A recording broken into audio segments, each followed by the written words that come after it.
Prenez ce médicament antirétroviral.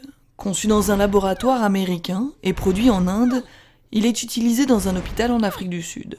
Mais le chemin qu'il emprunte est aujourd'hui semé d'embûches. Première case, le brevet. Un nouveau médicament est généralement breveté pour 10 à 20 ans.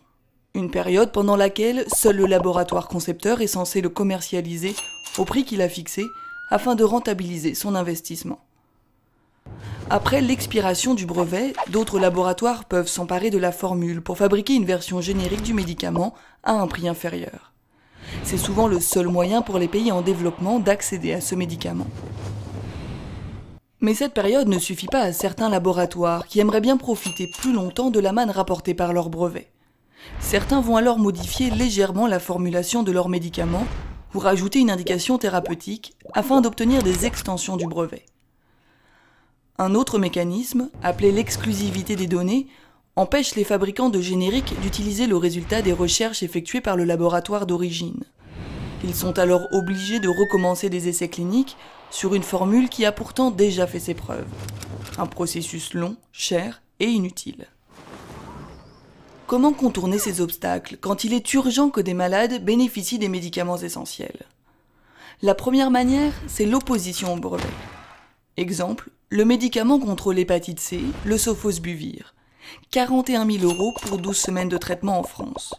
Un prix exorbitant pour une molécule non innovante, selon l'ONG Médecins du Monde, qui a déposé une opposition auprès de l'Office européen des brevets. Des accords internationaux permettent aussi aux pays pauvres de passer outre les brevets s'ils estiment qu'ils desservent l'intérêt des malades. Enfin, certains pays ont introduit de leur côté une législation qui favorise la mise sur le marché des génériques. C'est le cas entre autres du Brésil, de la Thaïlande et de l'Inde. La loi indienne prévoit par exemple qu'un médicament ne peut prétendre à un renouvellement de brevet s'il ne présente pas d'amélioration médicale notable. Cette loi a fait de l'Inde la pharmacie des pays en développement. Un exemple, en moins de 10 ans, l'arrivée des génériques a permis de faire passer le prix d'un traitement contre le VIH de 10 000 à 100 $. Mais ces dernières années, plusieurs pays ont lancé des offensives pour tenter d'affaiblir la loi indienne.